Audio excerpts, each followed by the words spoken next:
এই শীতে যদি আপনার খামারের মুরগির বা কোয়েল পাখির ভাইরাসজনিত সমস্যা হয় এবং কি চুনা পায়খানা করে, ঝিমায় এবং কি মারা যাওয়া শুরু করে, তাহলে ভিডিওতে দেওয়া ২ টি ওষুধ মাত্র ৳১০০ আপনার মুরগিকে খাওয়ায়ে সুস্থ করতে পারেন।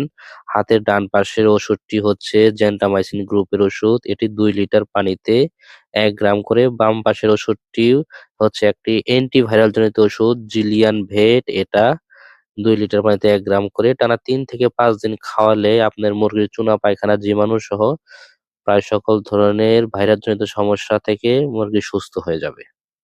আপনাদেরকে আরেকটি বিষয় জানিয়ে রাখি, আপনারা ইতিপূর্বেই জেনেছেন যে বাংলাদেশে একটি নতুন জাতের কোয়েল এসেছে যেগুলা ৪০০ থেকে ৪৫০ গ্রাম ওজন হয়। ডিমের প্রোডাকশনও খুবই ভালো। মাংসের জন্য এগুলা ব্যাপক হারে বাংলাদেশে জনপ্রিয় হয়ে উঠছে। এই জাতটির নাম হচ্ছে ইউরোপিয়ান জায়ান্ট কটনিক্স কোয়েল। বর্তমানে আমাদের খামার বাচ্চা এভেইলেবল আছে। সারা বাংলাদেশে আমরা ক্যাশ অন ডেলিভারি দিয়ে থাকি। যাদের জায়ান্ট কোয়েলের বাচ্চা প্রয়োজন তারা আমাদের সাথে ভিডিওতে দেওয়া নাম্বারে যোগাযোগ করতে পারেন।